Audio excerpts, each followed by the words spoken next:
you, Brian. Good afternoon, you all. Great to see everybody. I think we're going to spend the bulk of the time today just doing some Q&A, but I'm really happy to stand in front of you to talk about what has been a historic season for Vanderbilt football. And, in my mind, we are clearly one of the best teams in the country. We're certainly playing like it, and I think that we have positioned ourselves to chase everything that we said at the beginning of the year that perhaps for some people didn't seem feasible or real. We have quietly just gone about our business, and now that the regular season is over, I think akin to who we are, we just simply want to talk about the facts, and we believe that data beats bias every day. And so there is, as we've said, there's more for Vanderbilt football to reach for. We think that opportunity should be and is in front of us. And I'm referring to some notes because we've been thinking about this for a while. When the college football playoff committee talks about what they want to see, they want to see teams who are playing their best football at the end of the season. Check. They want you to have ranked wins and a strong strength of schedule. Check. Understanding that if you do lose, they can't be bad losses. And so our 2 losses are quality losses. So check. And we believe that Diego Pavia is the best football player in the country. And what he adds, the difference that he makes, the impact that he has is the most significant to a team in the country. And so when you think about that from a personnel standpoint and you think about the trajectory of this team, the opportunity to play at the highest level, which is what we said we wanted to do, I think we've checked every box to give ourselves the best chance to do that. This was not really a talking point that I had, but we also talked about just the, in the SEC, and we know how rigorous and competitive the SEC is. We have competed in front of hostile environments, huge crowds, and done pretty good. We're 10-2. So when you think about the fact that there are only 8 programs in this country that have stadiums that seat 100,000 or more, and we played in 3 of them and competed very well every single week, we think our body of work is worthy of us being included in the playoffs. Turn it over for questions. Chris? Are you guys doing anything like with a PR campaign for Diego or for the college football playoff? And if so, what does that involve? Outside agencies, those kind of things? I will make sure that, I think comms can make sure that they get you all the details, Chris, and everybody. But 2 things. So one, from a CFP standpoint, we're simply sharing the data. And we do have additional data that Brian can provide, because I'm not going to stand up here and read every single point to you all. I'm going to make sure that you have it so you can include it. You all may know that we have, Vanderbilt has a new campus in New York, and we have been very active in that media market. We're going to continue to do that, both from a CFP standpoint and a Heisman standpoint. But the answer to that, Chris, is yes, we're doing quite a bit. I'll make sure our team gets you all that information. Aria? Yeah, recently you all announced that you were going to have a new football experience center. What does that entail specifically? So, Aria, you might remember that when we announced Vandy United in 2021 and we laid out the initial parts of phase 1, we included a football operations center. So we've always known that that infrastructure is critical to sustaining the success in this program. We now call it a football experience center because I think we have a clearer view on not only do we need to make sure experience-wise it has everything that our football student athletes need day to day to be successful, but also it could give us an opportunity to engage other stakeholders, bring the community in, just think about how you can activate that space in a multi-purpose way. So when we say football experience center, first think everything that you would see in an operations center, right? An indoor practice field, access to outdoor practice fields, all the operational things like a weight room and equipment and sports science and locker room and offices and all the things that you would need day to day in a football hub. But then we're going to have some added elements that I think will be unique to Vanderbilt, but also help us when we think about all the ways we want to use this district, right? The Frist Athletics Village is a district that connects the academic side and also the community. And so I think that people will be very excited about what's to come, but that's how I would think about it. Football operations plus. Chris Harris? Just curious, I've always wondered, and now that you guys are in it, you get to be a part of it, the lobbying that goes on for teams trying to make their case who are on the cusp, like, do you feel that there's, like, a tangible result from the school making a push, like, that can actually have an effect on the committee? You know, I'm not in the room, but I think my thought is, so number one, right now we're talking about who we are and we believe it deeply. So everybody that's listening, we're talking because we feel like we have a compelling story to tell and we think that the facts back that up.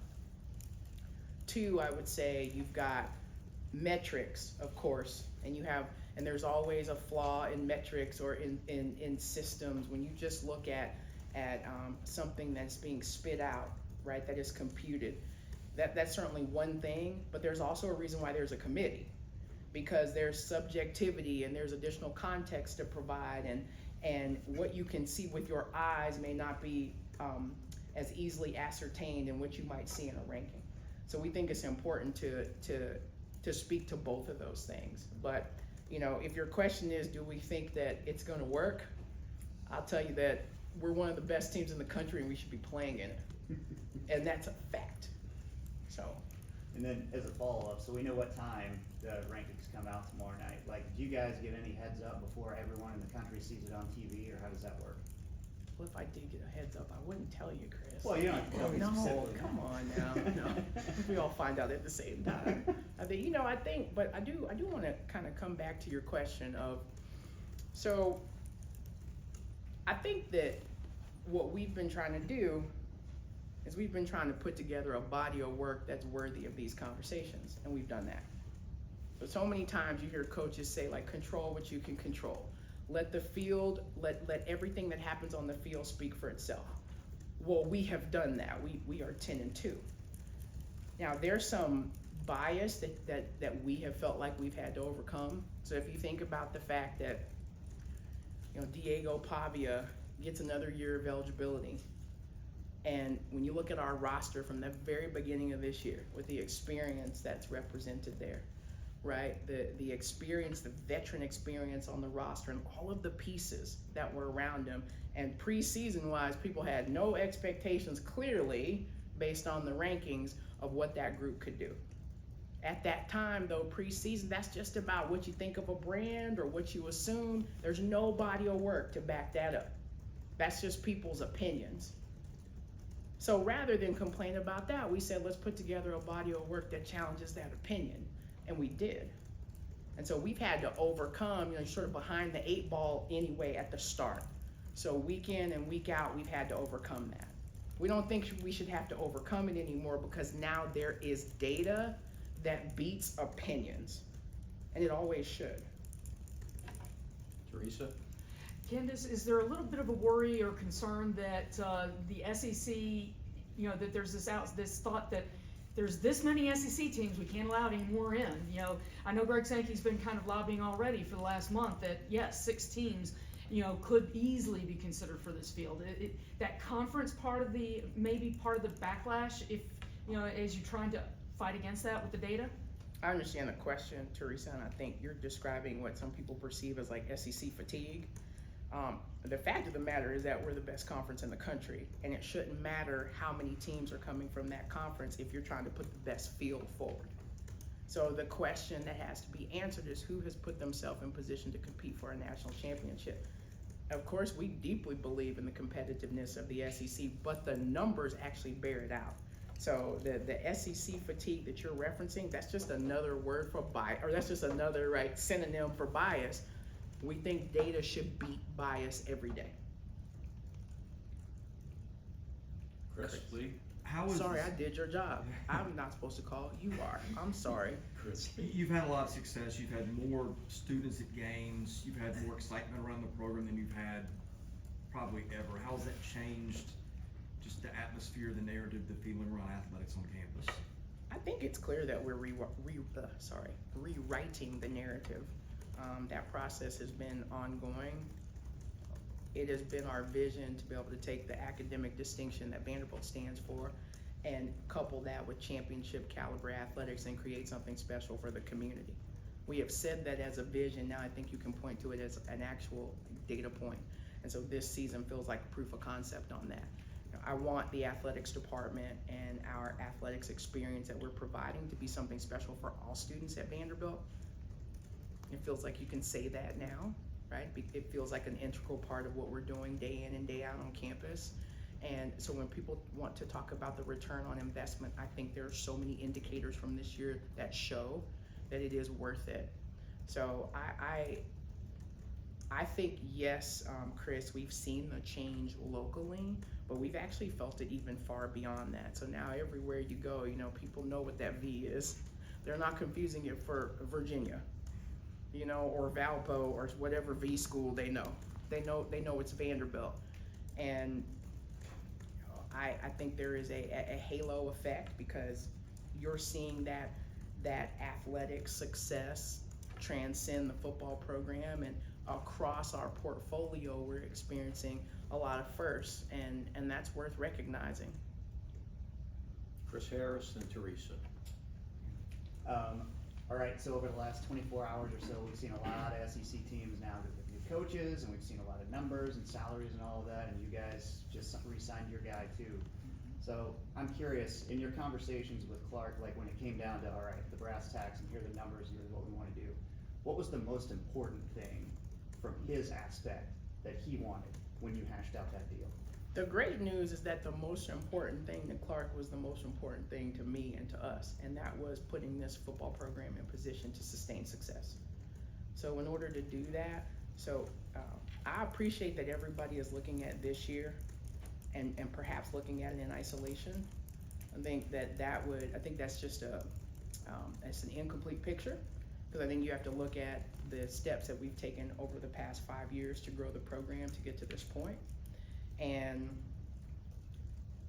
we don't want it to be just something that happened and then we go back to status quo. Like, there is a new norm here, and that norm is to compete at the highest level, which means it takes resources and investment. So again, Vandy United in 2021, that was a signal that we were sending. So I think that when people ask you, like, what keeps you up at night? What keeps me up at night is, like, I want this progression and this trajectory to outlive and outlast all of us. So you have to make sure that the infrastructure is in place to support it, that everything that you need is actually in place, and that there's a plan and a strategy.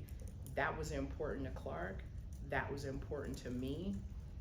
Thankful always for the support of our chancellor and our board. That was important to them. So this was about solidifying the partnership so that we can keep progressing. That's what the extension represents, and the fact that continuity and leadership is so important, and we have the best football coach for the best program. Teresa. Candice, another piece of maybe the argument, the fact that coaching continuity, you don't have, Clark's here, he's not taking another job, the staff's not been savaged.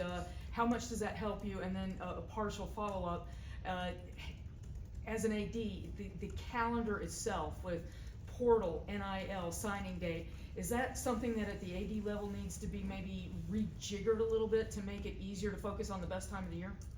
Yeah, so the first part of your question is just how much does the leadership continuity help? And I'll go back to my earlier point that Vanderbilt football we're playing our best football of the year at the right time of the year. And our coaching staff is intact, our vision is clear, there's clarity in our process. So I feel confident in that, and so not here to talk about what other schools or other people are dealing with, but we have been consistent, and the key elements for that consistency are still in place. So I would think that would just generate more confidence about why we should be included and why I believe we're one of the best teams in the country. Second part of your question is around just the timing and the calendar. Now, as athletic directors and as football coaches, and with our conference office, with the other A4 conferences, we're constantly thinking about what is the best approach to take. So I think all things are under consideration. You know, this is such an interesting time in college athletics where I think we finally have given ourselves a license to question some things that perhaps have come to us as a result of a short-sighted approach. Like, we need to zoom out together and think about what does a calendar really need to look like? How do we remove some of our pain points and pressure points? We talk about this all the time, and you know, I'm constantly appreciative that, one, we're in the SEC, and two, that Greg Sankey is our commissioner, because he's very, very thoughtful in his approach, and I think collectively we can figure some things out. We do need to figure it out, because you're right that, you know, we just keep condensing the calendar, and so thereby we keep increasing the pressure points. So I think there's some opportunity to change that, and we'll continue to work together to do so. Aria? Yeah, a few more things on Clark's extension. First, can you confirm that he signed a new 6-year deal? And second, did that deal include any guarantees for assistant salary, NIL, or any other sort of increased investment in other areas besides his own salary? Happy to confirm that Coach Lee has a long-term contract. We're very excited about the stability in the future. We have consistently invested in our program to ensure that we have the resources to be successful. Chris Lee?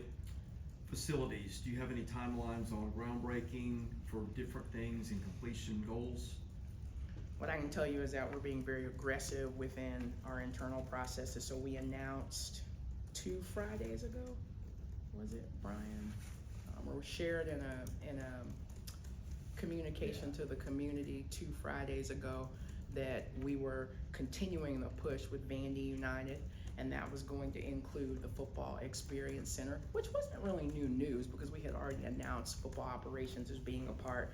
I think what the important signal there was to show that we are continuing to ramp up. You know, we had set an original $300 million goal.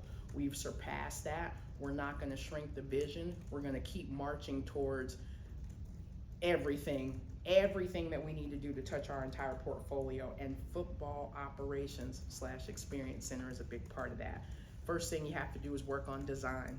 So we're at the beginning of that process, Chris. So while I don't want to commit to a time frame yet because there's still some information that we're waiting on, what I can tell you, and I think we can now point to all the shovels that have been in the ground, the projects that have been completed to date. We're going to be as aggressive as possible. That's important to both Coach Lee and myself. That was the Friday before the Kentucky game, was the announcement. Was that 2 Fridays ago? Yeah, Okay. before Thanksgiving. Okay. Time for 1 or 2 more. What will it be like, the waiting up until whenever you find out whatever tomorrow? What will the waiting be like?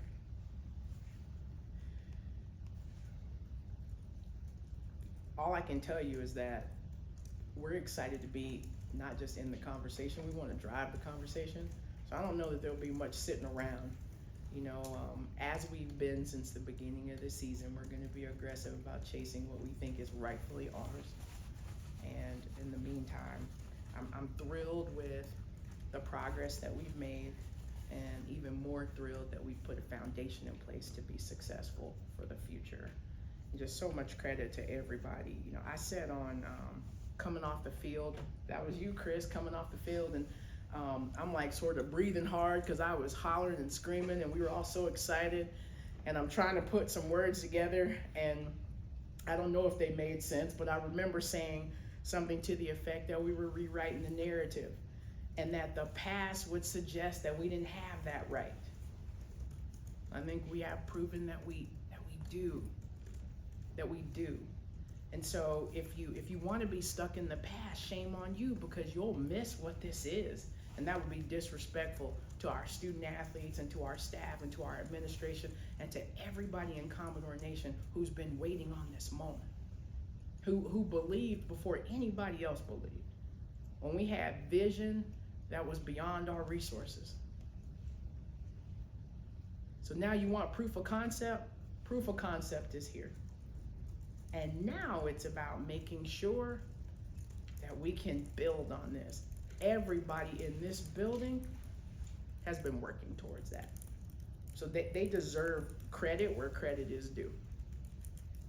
And just to be clear on when you say you personally, Brett, like, are you physically, like, are you on the horn with people you know on the committee, and like how real does that get? Like, give us a sense of like exactly what you're doing. What I'm doing is talking about how great Vanderbilt is, and I'll talk to anybody who will listen, because it's not a great story, it's just facts. It's just facts. And as I told y'all, facts should beat bias every day. Last The question. facts speak for themselves. Last question. You brought up Greg Sankey. Do you communicate with him and get him to sort of wave the flag for you guys as well? And Greg Sankey has done a great job of representing the SEC, which he should in his role as commissioner, and all of us who, we believe are and should be in contention for a spot in the CFP. He's doing a great job of that, and we've done, part one was put the body of work together. Part two is to make sure everybody understands what that is. All right. Thank you, Candice. Okay, Thank thank you. y'all, appreciate you being here.